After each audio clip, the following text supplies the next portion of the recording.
In August 1945, Japan was a nation in ruins. Cities lay flattened, industrial capacity was shattered, and its economy was on the verge of collapse. It was a defeated military power, occupied by the Allied forces. Yet, in less than 2 decades, this same nation would rise to become the world's second-largest economy, a global powerhouse of manufacturing and technology. How did Japan achieve this unprecedented transformation? This is the story of the Japanese economic miracle.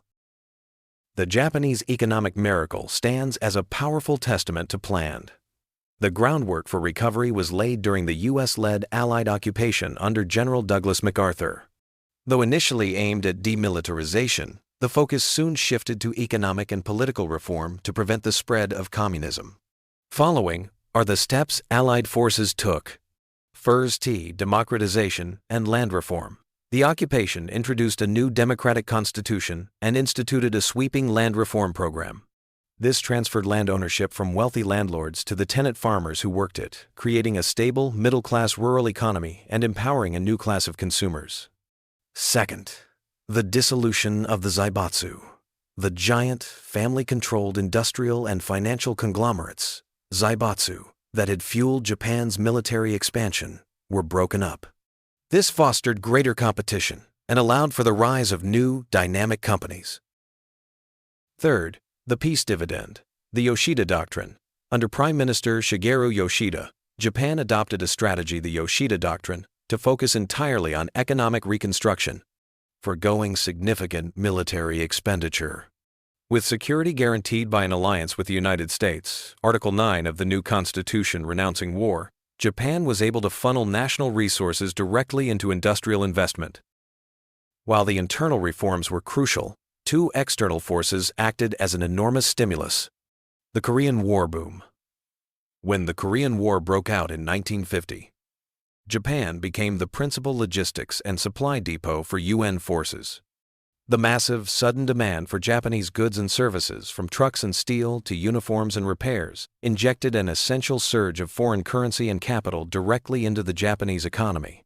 Kickstarting industrial production. Technology transfer. Japan was desperate to catch up with the West. It systematically and strategically imported the latest foreign technology and industrial blueprints, often through licensing agreements, rather than wasting time and resources on fundamental research.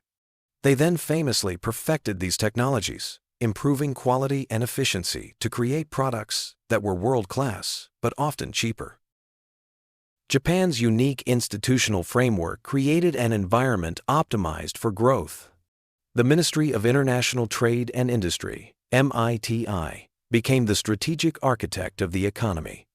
It didn't just regulate, it guided growth, prioritizing key export-oriented industries like steel, shipbuilding, and later, automobiles and consumer electronics. MITI used policies like tax breaks, preferential loans, and foreign currency control to steer investment into sectors with the highest long-term growth potential. The dismantled Zaibatsu re-emerged in a new form, the Keiretsu. These were looser, horizontal groupings of companies centered around a main bank. This system of interlocking shareholdings and stable financing allowed companies to make long-term investment decisions without the pressure of demanding shareholders seeking short-term profits. Japan benefited from a highly educated, motivated, and disciplined workforce. The culture of lifetime employment and the practice of quality control, QC circles, fostered strong company loyalty and continuous improvement, driving product quality to levels the world had rarely seen. By the 1960s, Japan was a manufacturing behemoth. Its strategy was clear: export, export, export. Japan shifted its exports from simple textiles to complex, high-value goods. First, reliable and cheap goods like transistor radios and simple cameras. Then, high-quality, fuel-efficient automobiles like the Toyota Corolla, which dominated the U.S. market during the oil crises. Finally, sophisticated electronics from companies like Sony and Matsushita. Japanese households maintained an incredibly high savings rate. This vast pool of domestic savings was deposited into banks, which in turn were able to lend that capital at low rates to the Keiretsu firms for industrial investment. creating a self-sustaining cycle of growth. The Japanese economic miracle, fueled by strategic government policy, essential foreign aid, a unique corporate structure, and the tireless dedication of its people, not only rebuilt a shattered nation, but redefined global manufacturing. By the 1970s, Japan was a technological and economic superpower, a stunning testament to national resilience and planned development.